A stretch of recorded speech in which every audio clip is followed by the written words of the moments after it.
नमस्कार बच्चों, स्वागत है आपका हमारे इस यूट्यूब चैनल पे। तो बच्चों, हम लेक्चर के बीच में कभी भी आपके लिए सब्सक्राइब या शेयर का बटन नहीं डालते ताकि आपका लर्निंग एक्सपीरियंस खराब ना हो जाए। लेकिन यार, अगर वीडियो अच्छा लगे तो ज़रूर इस वीडियो को लाइक करें, इस चैनल को सब्सक्राइब भी करें और अपने दोस्तों में भी शेयर करें जिनके लिए ये वीडियो काफ़ी हेल्पफुल हो सकता है। तो बस यार, इतना ही। चलो, आप लेक्चर को एंजॉय करो।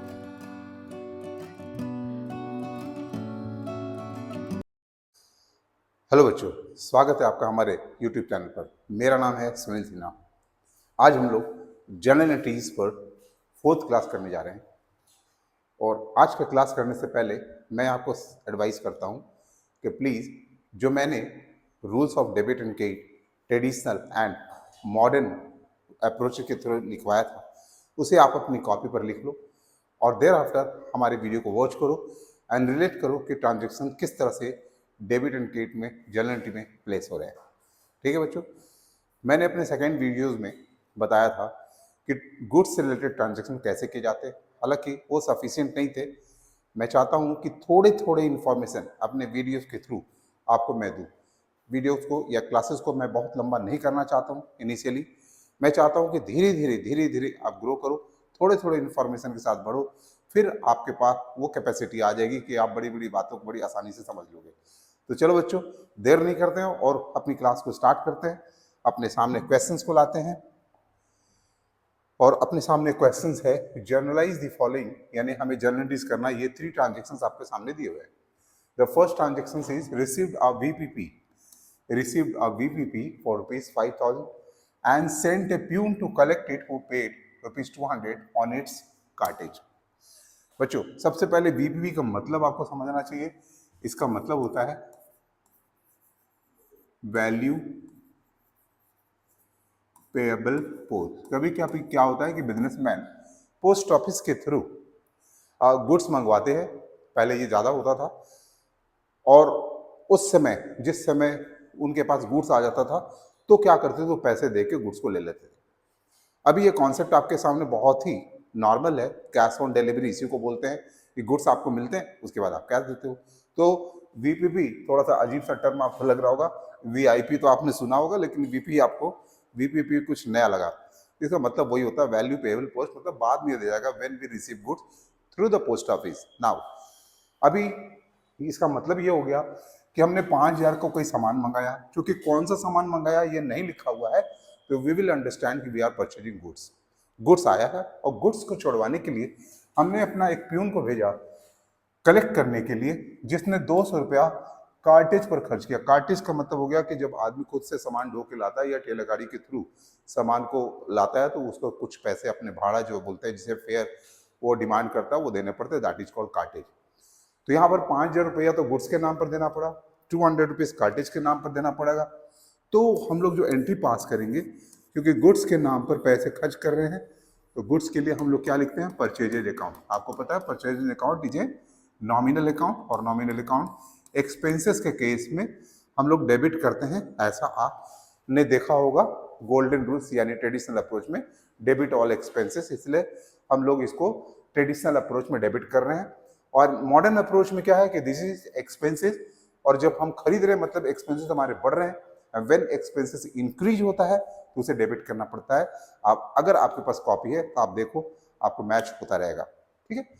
नाउ अब बात करते हैं कि 200 का cartage is also an expense and it is a nominal account.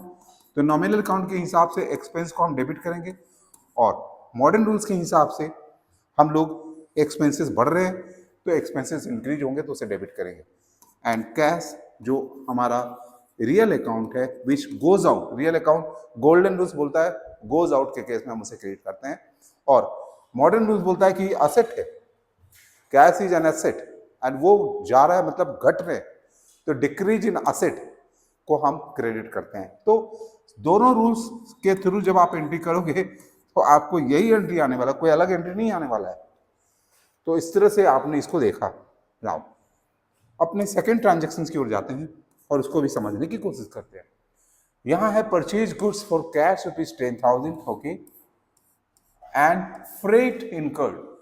Freight भी एक फेयर है। रेलवे के थ्रू जब हम गुड्स को मंगाते हैं तो उसका नाम होता है, उस फ्रेट का नाम, उसके लिए जो हम पे करते हैं transportation cost, that is called freight. 500 का फ्रेट हमने दिया है, ठीक है। Again we are purchasing goods, so purchase will be debited, purchases will be debited with ₹10,000। फिर freight is also nominal account, तो नॉमिनल अकाउंट में एक्सपेंस को डेबिट करते हैं। एंड मॉडर्न, ये तो हुआ आपको गोल्डन रूल्स के हिसाब से। मॉडर्न रूल्स के हिसाब से एक्सपेंस इंक्रीज हो रहा है, so it will be debited. Cash goes out, इसीलिए कैश को हम क्रेडिट करेंगे एज पर गोल्डन रूल्स, यानी ट्रेडिशनल अप्रोच। और कैश असेट है तो मॉडर्न अप्रोच में ये घट रहे हैं, डिक्रीज हो रहे हैं असेट, तो हम उसे क्रेडिट करेंगे। तो बेटा आप लोग क्या करो, हर बार ट्रांजेक्शन को जब देखो दोनों रूल्स को अप्लाई करो, आपके पास दोनों की समझ होनी चाहिए। क्योंकि जब एमसीक्यू क्वेश्चंस आपको फर्दर हायर क्लासेस से पूछे जाएंगे तो आपके लिए बड़ी आसानी होगी। ऐसा नहीं कि एक ही पर बेस करके सारा हम अपना नॉलेज को एक्सपैंड कर ले, आपको दोनों चीजें आनी चाहिए, ठीक है ना। तो इस तरह से हमने ये 2 क्वेश्चंस कर लिए। अभी थर्ड ट्रांजेक्शन की ओर जाते हैं, that is purchase furniture for cash ₹10,000 and freight incurred ₹500 on it. बड़ा सिमिलर सवाल है इस दोनों क्वेश्चंस में, बी एंड सी में, बस डिफरेंस क्या है कि यहाँ पर गुड्स है और यहाँ फर्नीचर है। आपको पता है कि जब फर्नीचर हम खरीद रहे हैं तो दिस इज एन असेट, और असेट को रियल अकाउंट है ये फर्नीचर। गोल्डन रूल्स में फर्नीचर के लिए हम डेबिट वर्ड कम्स इनके जो रूल्स है उसके हिसाब से डेबिट करेंगे, ठीक है। और चूंकि ये असेट है तो मॉडर्न रूल्स में असेट बढ़ रहा है, इंक्रीज हो रहा है, इसलिए डेबिट करेंगे। तो दोनों रूल्स के हिसाब से सेम आपको जो है आउटकम आएगा। नौ बात करते हैं कि यहाँ पर फ्रेट जो लग रहे हैं 500 का, जैसे हमने इसके अर्लियर वाले ट्रांजेक्शन क्या किया था, फ्रेट को अलग से लिखा था। देखो बच्चों, जब हम गुड्स के अलावा कोई चीज परचेज करते हैं असेट, तो उसमें जितने भी एक्सपेंसेस हम करते हैं वो एक्सपेंसेस को अलग नाम देकर हम लोग एंट्री नहीं करते हैं, बल्कि उस एक्सपेंसेस को इसके कॉस्ट में ऐड कर देते हैं। जैसे 10,000 प्लस 500, 10,500 से हम फर्नीचर को डेबिट करते हैं, और कैश तो ऑब्वियस है कि हमारा दोनों के नाम पर आउट हुआ है 10,500, तो हम इसे क्रेडिट करते हैं। तो आपने एक रूल्स अंडरस्टैंड करना है यहाँ पे कि जब हम गुड्स परचेज करके लाते हैं और उसमें किसी तरह के एडिशनल एक्सपेंडिचर करते हैं, उस एक्सपेंडिचर का हम नाम देते हैं। लेकिन गुड्स के अलावा other than goods if we purchase और किसी भी तरह की एडिशनल एक्सपेंडिचर करते हैं, तो वो सारा का सारा to the cost of that furniture इसमें ऐड हो जाता है। मतलब आप ऐसे भी समझ लो कि सपोज हमने 10,000 में गुड्स फर्नीचर मंगाया, 500 हमने फ्रेट पर खर्च कर दिया। उसके बाद अपने बिजनेस में उसे स्टैब्लिश कराना है, उसे फिक्स कराना है, उसके लिए कारपेंटर को बुलाया, 1,000 का उसे हमने वेजेस पेमेंट किया। तो ये वेजेस के लिए भी अलग से अकाउंट नहीं खोलना है in case of other than good. हमें क्या करना है, उस 1,000 को भी हम इसमें ऐड करके एंड देन शो करना है। तो क्लियर कंसेप्शन आपको हो जाना चाहिए, ठीक है। ये गुड्स से रिलेटेड ही ट्रांजेक्शन थे, लेकिन मैंने इसको गुड्स के अलावा की एक चीज से रिलेट करके इस रूल्स को जस्ट सिखाने की कोशिश की है बच्चों। इसी तरह से अभी नेक्स्ट जो है क्वेश्चन है आपके सामने, और इसके भी हमें एंट्रीज करनी है। ये सारे के सारे गुड्स से रिलेटेड है। तो चलो बच्चों इसे भी डील करते हैं। देखो क्या लिखा हुआ है, pass journal entries from the following transaction. जनवरी 5 के ट्रांजेक्शन से क्या है, sold goods to Raman for ₹1 lakh at 10% trade discount and 5% cash discount. हमने अपने सेकेंड वाली वीडियो में ये सारी चीजें आपको बताई थी, थोड़ा सा और एक्सपेंशन है यहाँ पे। कैश डिस्काउंट है, if payment is received within 15 days, this is the condition कि cash discount is to be provided अगर ये पैसे 15 डेज में रियलाइज हो गए तो, ठीक है। देखना है कि ट्रांजेक्शन्स कब हुए हैं, 5 को, इसके 15 डेज होते हैं 20 जनवरी तक। क्या पेमेंट आए हैं, 60% of payment is received on January 15, yes 5 दिन पहले आ गए बाई चेक। तो बच्चों जिस तरह से जर्नलिटीज का जो फॉर्मेट है उस तरह से आपको फॉर्मेट बनाना है, और तब जाके एंट्रीज आपको लिखनी है। लेकिन मैं बिना फॉर्मेट का बना रहा हूँ क्योंकि आपको टाइम कंजम्पशन ज्यादा हो जाएगा, तो मैं आपको इसको करके दिखाता हूँ कि कैसे हम लोग इसको करते हैं। सबसे पहले जनवरी 5 लिखते हैं। हमने बेचा रमन को, गुड्स भेजा, कितने का बेचा, 1 लाख का गुड्स बेचा, उसमें 10% का ट्रेड डिस्काउंट है 10,000। तो सही में हमने कितना भेजा, कितना में सेल किया? 90,000 में। क्या आज की तारीख में 60% पेमेंट हुआ है? नहीं, अदर डेट में हुआ है। यानी इस डेट में हम सिर्फ उधार वाली जो एंट्री करते हैं वही एंट्री करेंगे। ठीक है, तो अपना एंट्री होगा रमन डेबिटेड 90,000। आपको भी पता है कि ट्रेड डिस्काउंट के लिए we do not pass any entry, क्योंकि ये बल्क परचेजेज है। This is the part of marketing strategy. तो इस तरह से आपको एंट्री करना है। मैं नरेशन नहीं लिख रहा हूँ, ये बड़ा इजी है। मोर और लेस आपको जो ट्रांजेक्शन है उसी को लिखना होता है। ठीक है, अब देखते हैं कि नेक्स्ट जनवरी 15 में चेक से पेमेंट आ रहा है। ठीक है, तो फिर again we will write date Jan 15, cheque से पेमेंट आ रहा है, बैंक अकाउंट डेबिटेड। अच्छा, जब चेक से पेमेंट आता है तो हमने अपने थर्ड वीडियो में बताया था कि हमें ये देखना होता है कि बैंक में डिपॉजिट सेम डे में हो रहा है या नहीं हो रहा है। अगर इन क्वेश्चन ऐसा कुछ नहीं लिखा हुआ है तो यहाँ अज्यूम करना है कि नहीं, जिस दिन चेक रिसीव हुआ द सेम डे वो बैंक में डिपॉजिट हो गया, इसलिए हमें बैंक अकाउंट लिखना है। जबकि आपने पहले वीडियोज में देखा होगा कि जब चेक्स आते हैं और बैंक में जमा नहीं होते हैं उसके लिए हम चेक इन हैंड का यूज करते हैं, लेकिन यहाँ हमें अजम्पशंस करना है, पहली बात। दूसरी बात, 60% आ रहा है, यानी कि इसकी 60% आ रही है 54,000। ठीक है, तो जितने पैसे आ रहे हैं हमें छूट मिलेगा, क्योंकि कैश डिस्काउंट फैसिलिटीज है। हमने with in time period, limited period जो टाइम पीरियड दिया हुआ था 15 डेज, उसके पहले हम दे रहे हैं, तो हमें जो 5% जो कैश डिस्काउंट है इसकी फैसिलिटीज मिलेगी। यानी कि 54,000 में जो 5% है वो हमें कम देना पड़ेगा। तो here we will have to pay 51,300। तो हम यहां लिखेंगे बैंक अकाउंट डेबिटेड 51,300, और जो डिस्काउंट हमने छोड़ दिया एक तरह से, तो वो डिस्काउंट हमारे लिए लॉस है। Discount allowed account, discount allowed account हमारा अमाउंट आ रहा था 2700 एंड 2 हमें किससे पैसे मिल रहे हैं? रमन। तो इस तरह से हमें एंट्री को समझना है। ठीक है बच्चों, नाउ तो जनवरी 16 की जो एंट्री है उसमें क्या लिखा हुआ है बच्चों? Sold goods to Suman for ₹1 lakh at 10% trade discount, यानी कि सेल किया गया दिस माइनस 10%, यानी ये वाला फिगर।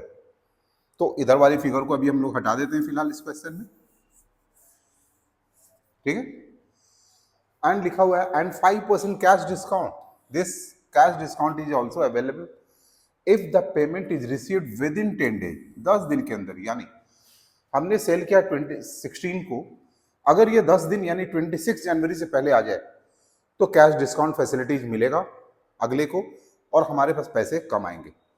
यहां लिखा है क्वेश्चन में C paid half the amount on 25 January. Yes, 10 days से पहले उसने पेमेंट कर दिया है, तो उसे ये कैश डिस्काउंट जो फैसिलिटीज है वो मिल जाएगा।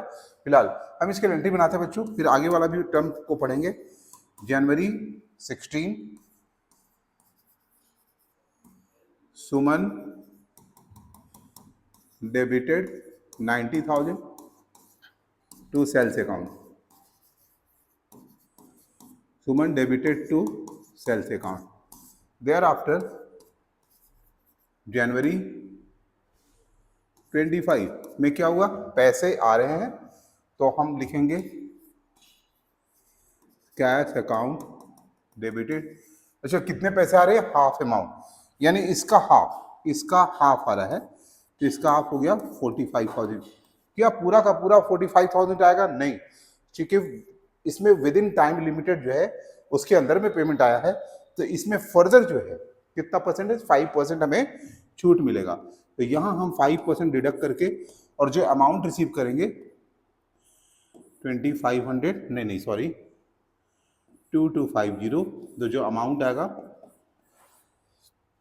42,750, तो हम यहां लिखेंगे 42,750 और 2250 का हमें डिस्काउंट हमने उसको अलाउ किया है जो कि अपने लिए लॉस है, discount allowed account, and then हम लोग यहां लिखेंगे टू सुमन 45,000, यानी टोटल 90,000 का था, उसमें से 45,000 का पेमेंट हमारे पास सुमन के यहां से आ गया विद इन टाइम लिमिटेड। तो हमने 5% डिस्काउंट उसे छोड़ दिया और ये डिस्काउंट अपने लिए लॉस हो गया। तो as per nominal account rules ये डिस्काउंट लॉस है, इसीलिए debit all expenses and losses में हम इसे डेबिट कर रहे हैं।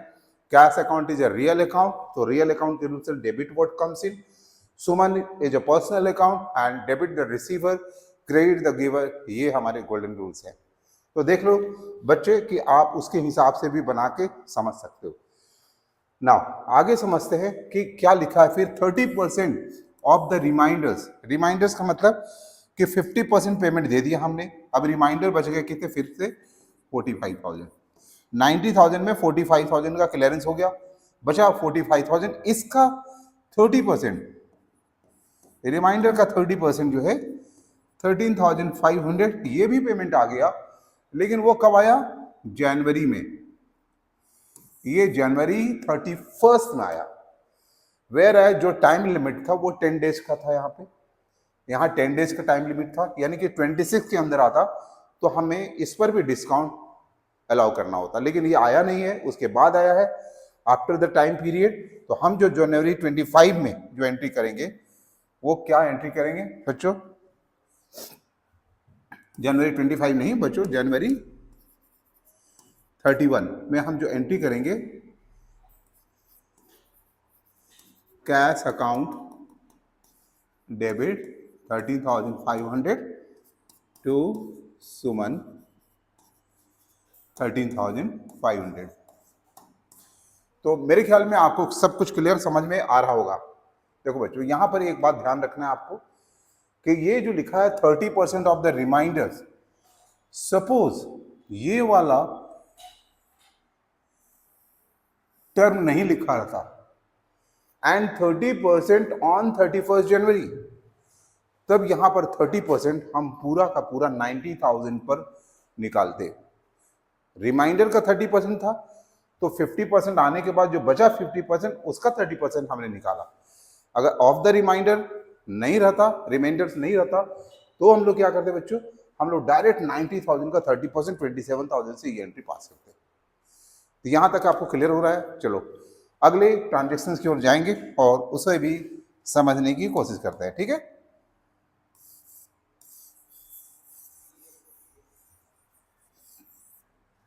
मैं इस साइड में इसे लिखकर समझाऊंगा। जनवरी 31 के बाद, सॉरी यहाँ जनवरी 31 को क्या एंट्री है, जनवरी 31 की एंट्री में हम लोग बात करेंगे बच्चों कि लिखा है sold goods to Mahesh and company of the cost price of 50,000 at 20% profit. तो सबसे पहले 50,000 कॉस्ट प्राइस है, इसे हमें बनाना है 20% ज़्यादा करके बेचने के लिए, यानी कि 10,000 का हमें लिस्ट प्राइस बनाना है। अब ये हो गया 60,000। अब ये 10% ट्रेड डिस्काउंट पर आगे क्वेश्चन रहता है allowing 10% trade discount and 3% cash discount. तो ट्रेड डिस्काउंट के बाद में ये फिगर आते हैं 54,000। आपको भी पता है कि 54,000 से के लिए ही हमें सेल की एंट्री पास करनी है। जो ट्रेड डिस्काउंट हमने दिया उसके लिए कोई भी एंट्री पास नहीं करनी है, ठीक है। ये पहले वाले वीडियो में अगर आपने नहीं देखा है तो वीडियो हमारा जो पार्ट 2 है उसे देख लो, आपको बिल्कुल क्लियर हो जाएगा इसके बारे में। नाउ 54,000 में क्या पैसे आ रहे हैं, क्योंकि कैश डिस्काउंट की भी बात है। लिखता है Mahesh and company paid 50% of the amount immediately by cheque. Cheque से पेमेंट हुआ है, इसका मतलब है कि 50% चेक से पेमेंट हो रहा है और 50% उधार है। 50% का मतलब हो गया 27,000 चेक से पेमेंट हो रहा है और 27,000 उधार है। आपको पता है कि जब उधार होगा तो हम लोग क्या करेंगे, महेश एंड कंपनी का नाम लिखेंगे, महेश एंड कंपनी का नाम से डेबिट करेंगे। तो हम लोग जनवरी 31 का जो एंट्री पास करेंगे, Mahesh and company account debited 27,000। अब पैसे आ रहे हैं 50%, क्या पूरे 27,000 रहेंगे, नहीं, इसमें हमने अलाउ किया हुआ है 3% का कैश डिस्काउंट, तो इसमें से 3% माइनस हो जाएंगे 810 तो जो पैसे आएंगे वो 26,190 यानी 26,190 एंड 810 का हमारा डिस्काउंट हो जाता है। तो इस तरह की एंट्री आपने वैसे सेकंड वाले वीडियो में देखा होगा। फिलहाल हम लोग कर करके बता रहे हैं, जितनी ज़्यादा आप एंट्रीज करोगे उतनी ही ज़्यादा आपकी अंडरस्टैंडिंग बनेगी सेल्स अकाउंट। और ये टोटल अमाउंट हो गए 54,000। बच्चों आप देखोगे इसकी टोटल और इसकी टोटल दोनों मैच करेगी। तो इस तरह से हमने इस क्वेश्चन को समझा है। नाउ एक और क्वेश्चन को करते हैं आज के लिए। यहां पर क्वेश्चन है enter the following transaction in the books of John and company. Now यानी कि जब आप जर्नल एंट्रीज का फॉर्मेट बनाओगे तो उसके हेडिंग में आपको कैप्शन में लिखना होगा जर्नल एंट्री लिखना है, journal entries in the books of John and company. ठीक है बच्चों, इस तरह से फॉर्मेट के हेडिंग आपको देना है। फॉर्मेट में जैसे date column, particulars, LF and amount के 2 कॉलम डेबिट क्रेडिट के सेपरेटली, वैसे आप बना के फिर इस एंट्री को लिखने की कोशिश करेंगे आप लोग। नाउ यहाँ देखो, सबसे पहले फरवरी 1 हम डेट वाले कॉलम में लिखते हैं। फरवरी 1 क्या हुआ? Purchase goods from Kanika and company of the list price of 50,000 at 20% rate discount. तो 50,000 का 20% कितना हो जाएगा? 10,000। तो 10,000 कम पर परचेज किया, यानी कि परचेज वाला अमाउंट हमारा 40,000 का हो गया।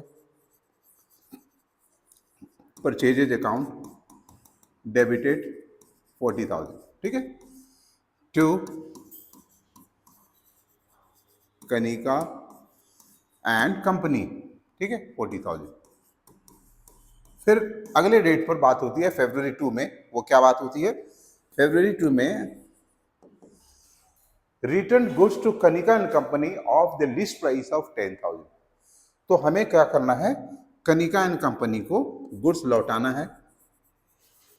कनिका एंड कंपनी को हमें गुड्स लौटाना है 10,000 का। और आपको पता है कि जब गुड्स हम लौटाते हैं तो ये रिटर्न्स आउटवर्ड हो जाता है, और रिटर्न्स आउटवर्ड को हम क्रेडिट करते हैं। रिटर्न्स आउटवर्ड बोलो या परचेज रिटर्न बोलो, दोनों एक ही चीज है, purchases return account. Now the price is 10,000, लेकिन ये लिस्ट प्राइस है। क्या हमने लिस्ट प्राइस पर सामान खरीदा था? नहीं, हमने 20% कम पर खरीदा था, तो इसके भी 20% कम हो जाएंगे और 8,000 का एंट्री हम करेंगे परचेज रिटर्न के लिए। तो बच्चों आप यहां समझ गए आराम से। ऐसा नहीं है यहां पर 10,000 से हम एंट्री पास कर देंगे। यानी हमने गुड्स खरीदा था 40,000 का, अब ये समझना है 8,000 का हमने लौटा दिया, बचा 32,000 एंड हमारे पास रिमेनिंग अमाउंट 32,000 जो है वही आने वाले हैं। सॉरी, आने वाले नहीं बल्कि जाने वाले हैं।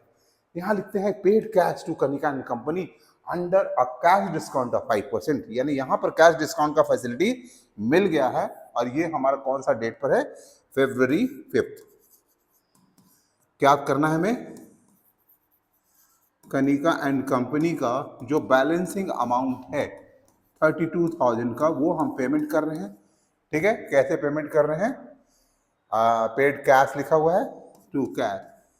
Are we paying the full amount 32,000? No, हम लोग लेस पेमेंट करेंगे। तो डिस्काउंट हमें मिल रहा है इसमें, जो हमारे लिए फायदा है, और इसका 5% शायद 5% ना 5% डिस्काउंट है, इसका 5% निकालेंगे, इट कम्स 1600। तो इसे माइनस करने के बाद जो फिगर आएगा वो अमाउंट हमें पेमेंट कर रहे हैं कनिका एंड कंपनी को। तो इस तरह से बच्चों देखा कि जब क्वेश्चन में ट्रेड डिस्काउंट लगे हुए तो सेल्स रिटर्न, परचेज रिटर्न के केसेस में हमें उसमें से भी ट्रेड डिस्काउंट के अमाउंट को माइनस कर देना चाहिए।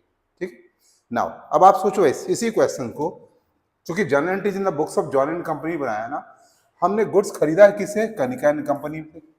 इसका मतलब कनिका एंड कंपनी ने तो सेल किया ना। तो अगर same transactions Kanika and company को करना होता तो हम लोग हेडिंग लिखते वही, journal entries in the books of Kanika and company. Same चीज को अगर हम उसके बुक में लिखते तो जैसे ही परचेज की हमने कनिका से, तो कनिका ने तो जॉन एंड कंपनी को सेल किया हुआ है, तो वो एंट्री पास करती company John and company debited 40,000 to sales 40,000। ठीक है बच्चों, ये समझ में आ रहा बात। और उसके बाद फरवरी 2 में जो पैसा गुड्स जो हमने रिटर्न किया, वो तो गुड्स उसके पास आ गया वापस, तो ये एंट्री करती sales return debited to John and company 8,000 से। और फिर इसके पास से जो पेमेंट जा रहे हैं, जो कि कनिका एंड कंपनी रिसीव कर रही है, तो वो करती कि cash account debit, discount allowed account debit to John and company. ठीक है। एंड सेकंड के केस में जो रिटर्न का है वो परचेज रिटर्न है, अगले के लिए सेल्स रिटर्न है, तो वो एंट्री करती company sales return account debit to John and company. तो इस तरह से हमने परचेज का एंट्री किया, जिससे हमने परचेज किया वो अपने यहाँ सेल्स की एंट्री करेगी। तो जब सेल्स वाले टर्म्स भी आपके पास आएंगे तो आप इसी तरह से डील करोगे। तो देखा बच्चों, आज का क्लास हमारा गुड्स से रिलेटेड ज़्यादा था। हम लोग अभी और सारी इंफॉर्मेशन के साथ अगले कुछ वीडियोज में जरूर आएंगे, क्योंकि मैं चाहता हूं कि आपको धीरे धीरे इंफॉर्मेशन सर्व किया जाए, ये वीडियोज काफ़ी लंबा नहीं हो, ताकि आपका इंटरेस्ट बना रहे। तो अगर हमारे ये वीडियो आपको हेल्प कर रहा है किसी भी तरीके से, तो इसे प्लीज़ लाइक करें, हमारे चैनल को जरूर सब्सक्राइब करें, एंड दोस्तों में तो शेयर करना ना ही भूलें।